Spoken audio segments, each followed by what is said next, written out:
As my wife will tell you, and my kids will affirm, anything with anything other than an on and off switch challenges my technological ability. I thought I wanted to be a litigator, meaning go to court and do what Perry Mason did on television. Got my law degree from the University of Michigan, where I teach, which is a thrill. I was at a firm for 3 years and did not really enjoy the practice and was considering leaving the law. And I spoke to one of the partners there. He convinced me that I ought to give it a chance because I had worked on a deal with him. He got me an interview there and they hired me. I was in the mergers and acquisitions area and loved every minute of it. I had the great thrill of waking up every morning and saying, wow, I get to do this again and I get paid for it?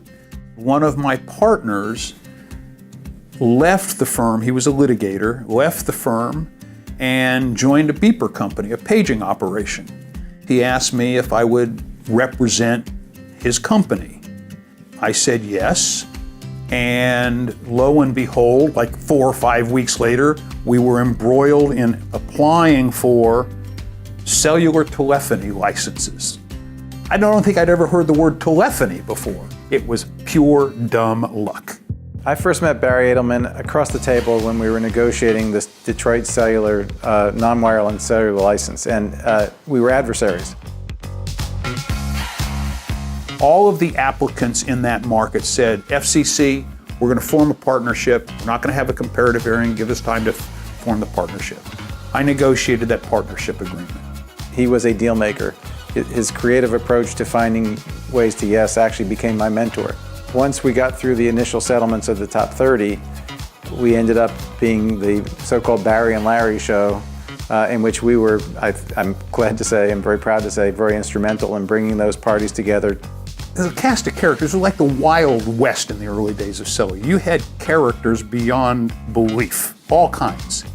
He had the Grand Alliance, I had Cellular System 1, and we were representing each other, and we were able to bring those groups together to create 58 out of 60 settlements, which obviously got the industry off much earlier than it would have had we gone through lotteries or through the litigation.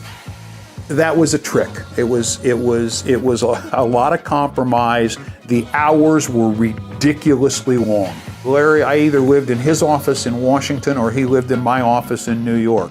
Fortunately, everything did work out. And to show you how brilliant Larry and I are, we sat there on the sidelines in the next group, and Mark Warner used our agreement as a model to do massive settlements, which made him who he is today. It's worth noting that Barry wasn't only instrumental in the cellular settlements, he and his client also were one of the first to create the equipment financing approach with Ericsson, with the equipment manufacturers providing virtually all, in fact, I think it was 110% of the financing for those early cellular systems. And Barry negotiated that. I think it's also fair to say, and I'm sure many of the other pioneers and wireless Hall of Famers that have worked with Barry would tell you, he's been involved in any number of international deals and domestic deals over the years that have really helped a lot of the wireless Hall of Fame members today get where they are in terms of the growth of the industry. What this has become is extraordinary. It's far and away the most fun I've ever had in the practice of law. I'm thrilled that Barry is joining me and others in the Hall of Fame. His contribution to the wireless industry can't be overestimated in terms of being in the background, but getting the deals done that needed to be done to make this industry grow.